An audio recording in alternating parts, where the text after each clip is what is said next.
3 राज्यों का दौरा, गोवा, कर्नाटक, झारखंड का दौरा रहेगा। पनडुब्बी में समुद्री यात्रा भी करेंगी। जीएसटी चोरी मामले में यूपी एसटीएफ की बड़ी कार्रवाई, 500 करोड़ जीएसटी चोरी के आरोप में 8 लोगों की गिरफ्तारी। नए साल से पहले भीषण ठंड का अलर्ट, दिल्ली एनसीआर में घने कोहरे, शीतलहर की चेतावनी जारी, जीरो विजिबिलिटी से लोगों को हो सकती है परेशानी।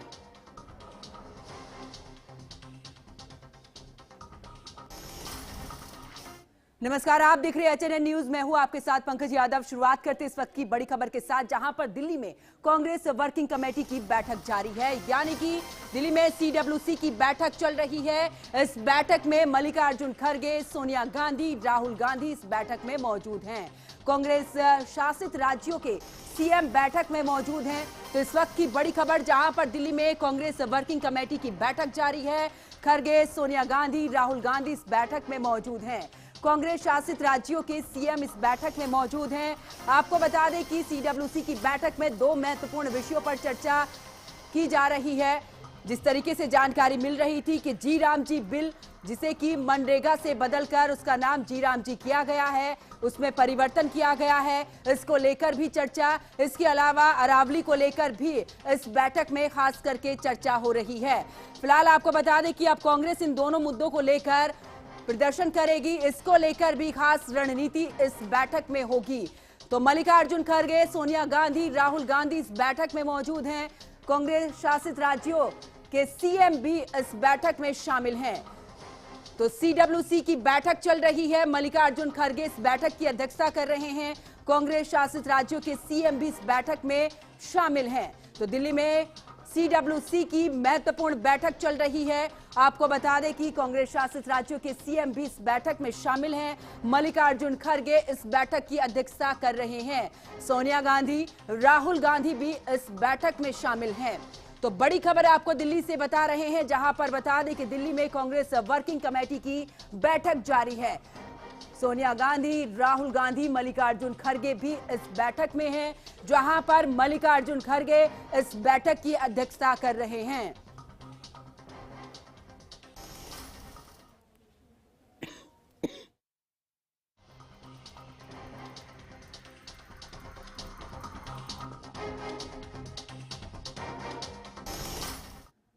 अब चलिए आगे बात उत्तर प्रदेश की कर लेते हैं, जहां पर डिप्टी सीएम ब्रजेश पाठक का कल बदायूं का दौरा रहेगा। अखिल भारतीय विद्यार्थी परिषद अधिवेशन में शामिल होंगे। दोपहर 12 बजे बदायूं पहुंचेंगे डिप्टी सीएम। जिला प्रशासन, पुलिस पूरे तरीके से अलर्ट है।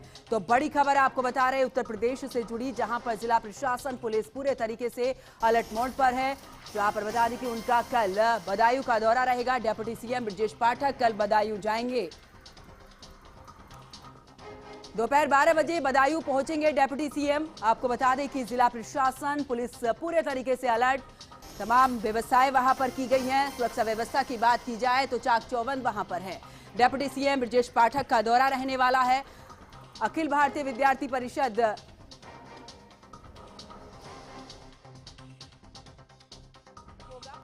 शामिल होंगे। आपको बता दें कि दोपहर 12 बजे बदायूं पहुंचेंगे डिप्टी सीएम। जिला प्रशासन, पुलिस पूरे तरीके से अलर्ट मोड पर है। तो इस वक्त की बड़ी खबर, दोपहर 12 बजे बदायूं पहुंचेंगे डिप्टी सीएम। जिला प्रशासन, पुलिस पूरे तरीके से अलर्ट। इसी के साथ कई ऐसे कार्यक्रम जिनमें शिरकत करेंगे। डिप्टी सीएम ब्रजेश पाठक का कल बदायूं का दौरा रहने वाला है। अखिल भारतीय विद्यार्थी परिषद अधिवेशन में शामिल होंगे। दोपहर 12 बजे पहुंचेंगे बदायूं। तो उनके इस दौरे को लेकर तमाम तैयारियां की जा रही हैं। आपको बता दें कि कार्यकर्ता तैयारियों में लगे हुए हैं। प्रशासन की बात करें तो प्रशासन भी पूरे तरीके से अलर्ट मोड पर नजर आ रहा है, यानी कि प्रशासन की तरफ से भी तमाम तैयारियां कर ली गई है। तो इस वक्त की बड़ी खबर उत्तर प्रदेश से आपको बता रहे हैं, जहां पर डिप्टी सीएम का दौरा, यानी कि दोपहर 12 बजे पहुंचेंगे डिप्टी सीएम, जहां पर जिला प्रशासन, पुलिस पूरे तरीके से अलर्ट है।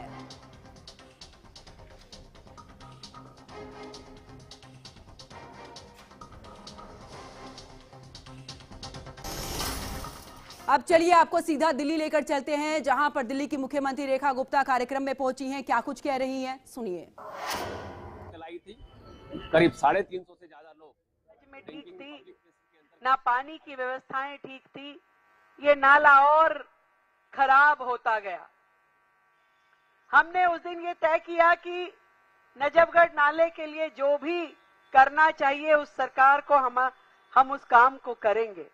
और उस दिन हम दौरा करते करते यहां तक आए। यहां पे आने के बाद हमने पवन जी को फोन किया, पवन जी कहाँ हो? उन्होंने बताया अभी बिंदापुर में था। 20-25 मिनट उन्हें लगे, मैं और प्रवेश जी यहीं खड़े रहे। हमने खड़े खड़े इस पूरे पार्क की योजना बना डाली कि भाई ये पार्क जो है बहुत बड़ा लग रहा है, पर उस समय यहाँ पे गाय भैंस घूम रही थी, तो हमने कहा भी लोगों के लिए जगह होनी चाहिए। पवन जी पहुंचे, पवन जी ने कहा भी मेरी विधानसभा जो अभी कह रहे थे कि उत्तम नगर है, पर उत्तम नहीं है कुछ भी, इसे सर्वोत्तम करना है।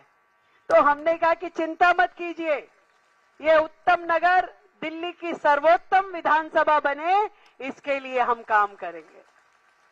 और उसी दिन तय किया गया कि इस पार्क को एक भव्य सुंदर पार्क बनाना है।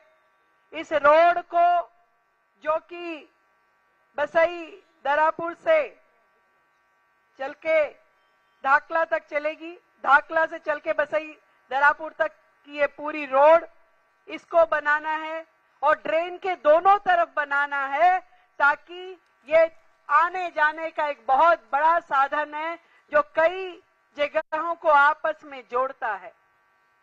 तो ये पार्क का काम, इस रोड का काम उसी दिन तय हो गया था और उसके बाद लगातार इस पे काम करते करते पार्क के काम की शुरुआत हो गई।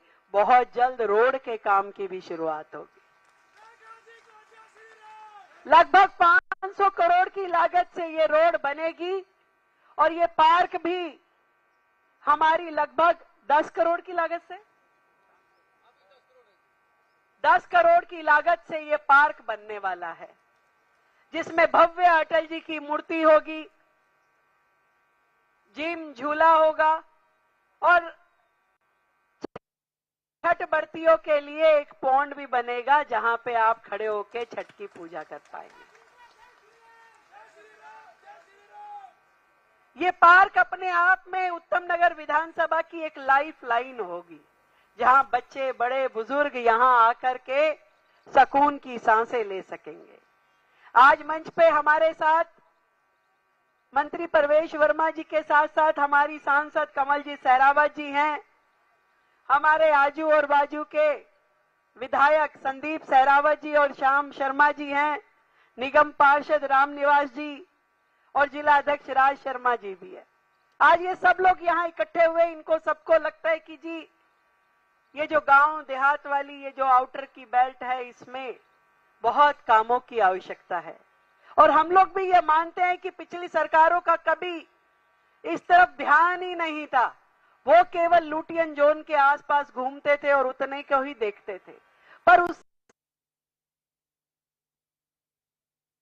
बाहर दिल्ली कहां तक फैली हुई है, लाखों लोग यहां रहते हैं। मैं अभी पवन शर्मा जी से पूछ रही थी कि आपकी विधानसभा में कितनी जनसंख्या है, तो उन्होंने कहा लगभग 3.5 लाख लोग यहां रहते हैं। अब सोचिए कि सघन जनसंख्या वाला मतदाता है और जनसंख्या तो उससे भी ज्यादा है। तो ये सघन जनसंख्या वाला क्षेत्र, जहां पे स्कूल के लिए जगह नहीं, जहां अस्पताल के लिए जगह नहीं, बड़ी मुश्किल से खोज खाज के एक जगह माननीय हमारे विधायक जी ने आरोग्य मंदिर बनवाया। हमने तो कहा कि हर विधानसभा में हम 10-10 आरोग्य मंदिर बनवाइए, 15 बनवाइए। हमारे बाकी विधायक लगे हैं उस काम को करने के लिए, पर उत्तम नगर में जगह की कमी, क्योंकि एक समय आते आते सारी जगहों पे कब्जा हो गया, जगह छोड़ी ही नहीं गई। और जो जनप्रतिनिधि थे उस समय के, उन्होंने कभी इस और ध्यान नहीं दिया कि जनता के हक की जो जमीन है वो बिल्डरों ने खा ली। कभी किसी ने नहीं देखा। प्रवेश जी ने बताया कि उनके रहते हुए उन्होंने कैसे जमीनें खाली करवाई, कब्जा हो गया लोगों की जमीनों पे, खुद पिछले लोगों की मिलीभगत उसमें थी। पर अब ऐसा नहीं होगा। जनता को सुविधाएं देने के लिए, जनता के अधिकारों को पूरा करने के लिए सरकार दिन रात काम कर रही है, मुस्तैदी से काम कर रही है। अभी मैं रास्ते में आते आते कमल जी उस काम को भी चेक कर रही थी जो आपकी उत्तम नगर से लेके द्वारका मोड़ तक का मेट्रो स्टेशन के नीचे सेंटर वर्ज है, बहुत बुरी हालत में थी। वहां पे धूल मिट्टी उड़ रही थी, गायें इत्यादि खड़ी रहती थी, उसे भी हमने रिपेयर करने का काम शुरू किया है, जो कि 8 करोड़ रुपए की लागत से है। उसको पूरा हटा करके दोबारा से ठीक बनाने का काम होगा। धीरे धीरे पूरी दिल्ली में विकास कार्य, जो दिल्ली का हक है, दिल्ली के लोगों का, दिल्ली की जनता का हक है, उनको काम को किया जा रहा है। पर साथियों, एक तरफ 11 साल की सरकार थी और एक तरफ अभी 10 महीने पूरे हुए हैं वो सरकार है।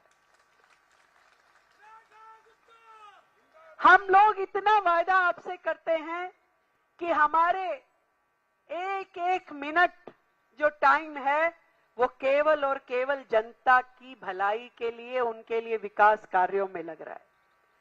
अभी हमने 25 तारीख को अटल जी के नाम पे अटल कैंटीन दिल्ली में अलग अलग जगहों पे खोली है, जहां मात्र 5 रुपए में भोजन लोगों को मिल रहा है, मात्र 5 रुपए में पूरी भरपेट थाली। तो उत्तम नगर से आप मुख्यमंत्री रेखा गुप्ता को सुन रहे थे, जहां पर अटल गार्डन की आधारशिला उन्होंने रखी, साथ ही उन्होंने किस तरीके से दिल्ली में विकास करना है उसका रोड मैप भी यहां पर बताती नजर आई है। अब खबरों में आगे बात लखनऊ की कर लेते हैं। लखनऊ में दबंगों ने बुजुर्ग महिला को पीटा है, बीच चौराहे पर की है मारपीट, गाली गलौज। पीड़ित महिला के बेटे के साथ भी मारपीट की गई है। मारपीट की घटना कैमरे में कैद हुई है। अब इसके आधार पर पुलिस आगे की कार्रवाई करेगी। तो मारपीट की घटना कैमरे में कैद हो चुकी है। बड़ी खबर आपको लखनऊ से बता रहे, जहां पर दबंगों की दबंगई इस कदर नजर आई कि बुजुर्ग महिला के साथ में मारपीट की गई। बीच चौराहे पर महिला के साथ में ये मारपीट, पीड़ित महिला के बेटे के साथ भी मारपीट की है। मारपीट की घटना पास में लगे सीसीटीवी कैमरे में भी कैद हुई है, जिसके आधार पर अब पुलिस कार्रवाई कर रही है। मामला है, बच्चे झाड़ू लगा रहे थे, उसी में झाड़ू कहीं गर्दा आ रही है, मारपीट करने लगे। जंगपुर के यादव। किससे मारपीट हुआ? प्यारे एक लड़का, यहाँ 4। कब की घटना है? कल 7 बजे 25 तारीख। हाँ, एप्लीकेशन गई। क्या कार्रवाई हुई?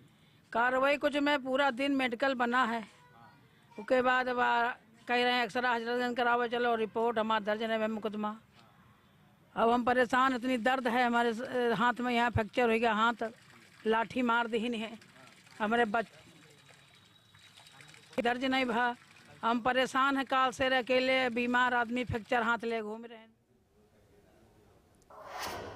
तो अब चलिए खबरों में आगे बात अमरोहा की करते हैं। ओवरलोडिंग, जीएसटी चोरी के खिलाफ प्रशासन काफी सख्त नजर आया है। एसडीएम के नेतृत्व में सुबह 4 बजे सड़कों पर उतरकर चेकिंग अभियान यहां चलाया गया। इतना ही नहीं, ओवरलोड वाहनों, ट्रकों को रोककर जीएसटी बिल, अन्य दस्तावेजों की जांच भी की गई है। एसडीएम ने स्पष्ट चेतावनी यहां पर दी है कि ओवरलोडिंग, जीएसटी चोरी किसी भी हाल में बर्दाश्त नहीं किया जाएगा। अभियान में नायब तहसीलदार सहित जीएसटी, खनन, परिवहन विभाग के अधिकारी भी मौजूद रहे हैं।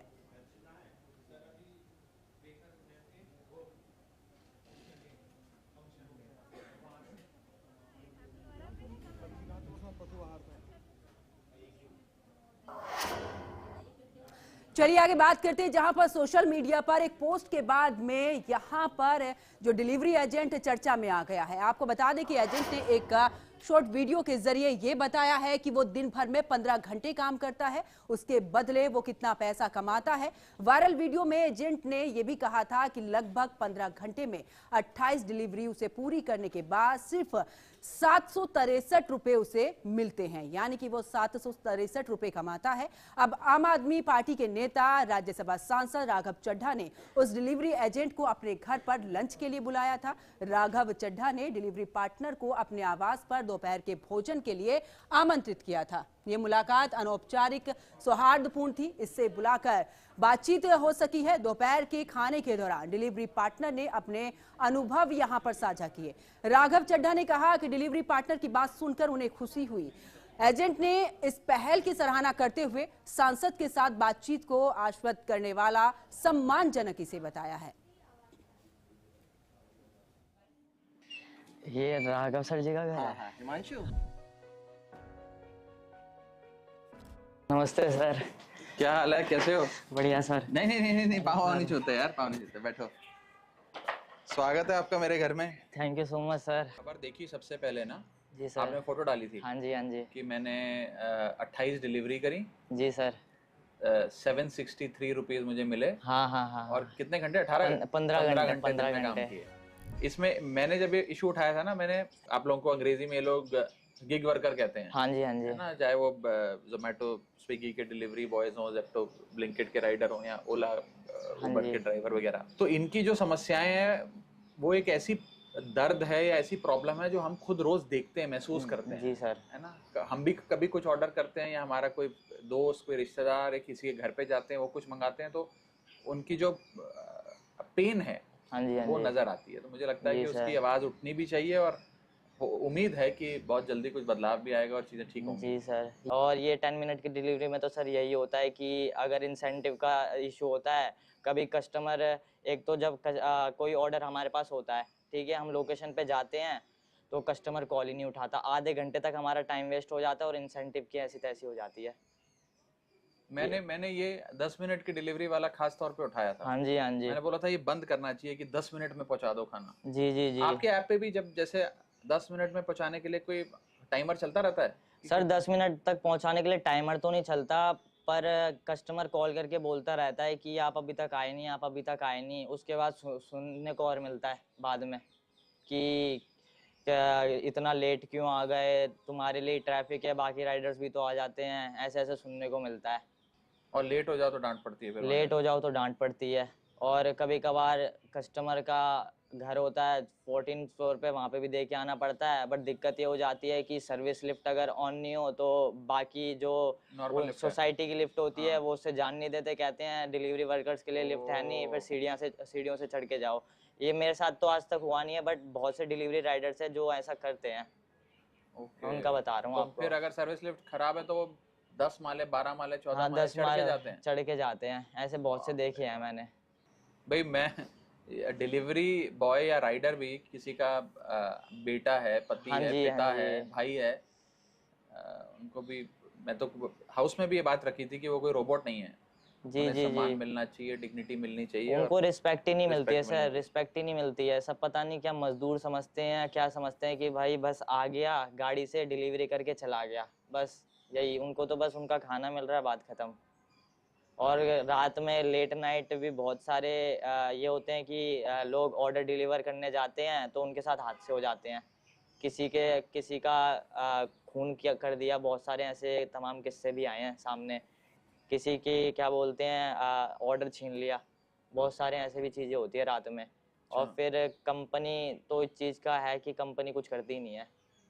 और एक डिलीवरी का कितना पैसा मिलता है सर? अगर पास का ऑर्डर होता है तो पहले तो मिलते थे 16-17 रुपये, अब वही 12-13 रुपये मिलते हैं। और दूर के 5 किलोमीटर के जब मिलते थे 80-90 रुपये, मतलब 70-80 के करीब मिलते थे। अब वो भी मैंने जब किया था 50-60 रुपये मिल रहे थे।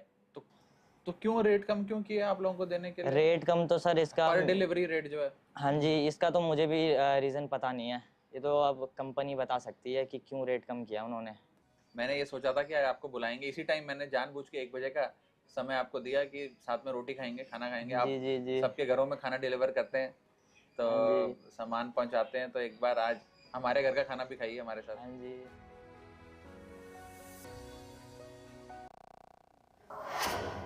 अब चलिए आगे बात फिरोजाबाद की करते हैं। शीतलहर के बढ़ते प्रकोप को देखते हुए एसडीएम ने शहर के प्रमुख स्थानों का निरीक्षण किया।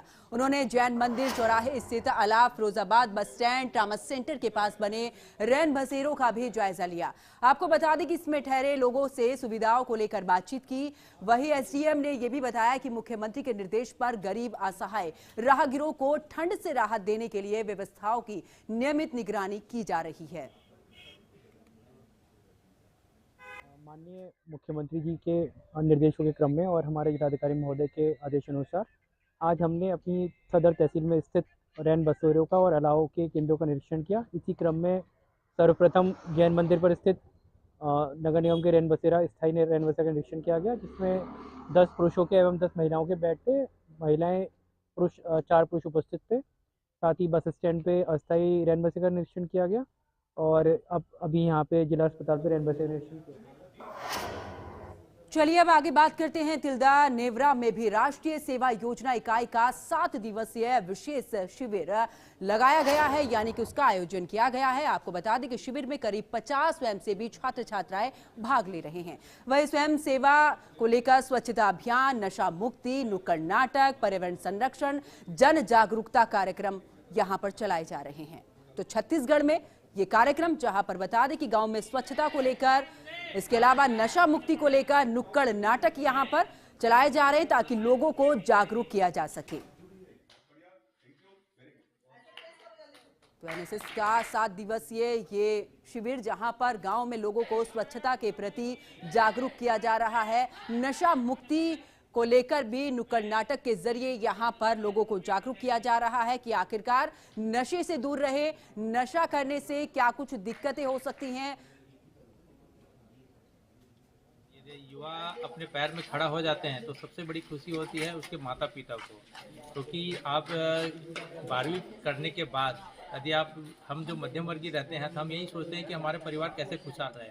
और सबसे बड़ी चीज़ है जो आज के डेट में हमें यदि सिलेक्शन कहीं हो जाता है किसी भी चीज़ में, तो मेरा आने का यही कहना है कि जो बच्चे हैं पहले आप सपना देखो, अपना टारगेट अचीव करके रखो, क्योंकि यदि आपने पहले सोच लिया कि मेरे को ये बनना है तो आप जरूर बन के रहेंगे। तो मेरा यही कुछ सोच था कि बच्चे आज यहाँ पे काफ़ी है, दूर दूर से बच्चे आए हैं, इस एनएसएस कैंप का हिस्सा बन रहे हैं। और मैं यही चाहूँगा कि अपन सड़क पर मरने वाला व्यक्ति या तो जवान व्यक्ति होता है, स्टूडेंट होता है, माने परिवार का कमाने वाला व्यक्ति या तो हमारे आने वाला भविष्य। यदि भारत देश में सबसे ज़्यादा मानव मृत्यु ऐसे लोगों को होता है जो परिवार का कमाता है। ऐसी सड़क पर दुर्घटना, चाहे ये असौंदा जैसे गांव पर हों, ये स्कूल के भरत देवांगन स्कूल के स्टूडेंट हैं, ये भविष्य में बाहर देश के विभिन्न स्थानों पर जाएंगे। इनको सड़क के नियमों के बारे में जानकारी होना है। यदि दूसरे कारणों से दूसरी चीज किसी एक्सीडेंट को रोकेंगे तो उसमें पैसा खर्च होगा, लेकिन सड़क एक्सीडेंट को रोकने के लिए न पैसा खर्च करने की आवश्यकता। इसमें बहुत सारे सृजनात्मक और रचनात्मक कार्यक्रम किया गया और अभी आगे यानी आज तक के कार्यक्रम में हमने नेत्र परीक्षण, ब्लड ग्रुप और महिला रोगी विशेषज्ञ द्वारा सामान्य जानकारी और जनरल चेकअप, ये और बहुत सारे स्वच्छता अभियान और बच्चों को मोटिवेशनल जागरूकता अभियान भी चलाया गया घर घर जाकर जनसंपर्क के द्वारा। और अभी कल भी शायद दंत चिकित्सक यहाँ पर उपस्थित होंगे और व्यक्तित्व विकास और साइबर क्राइम के बारे में यहाँ पर जानकारी। तो इस बुलेटिन में फिलहाल इतना ही। आप देखते रहिए HNN न्यूज। नमस्कार।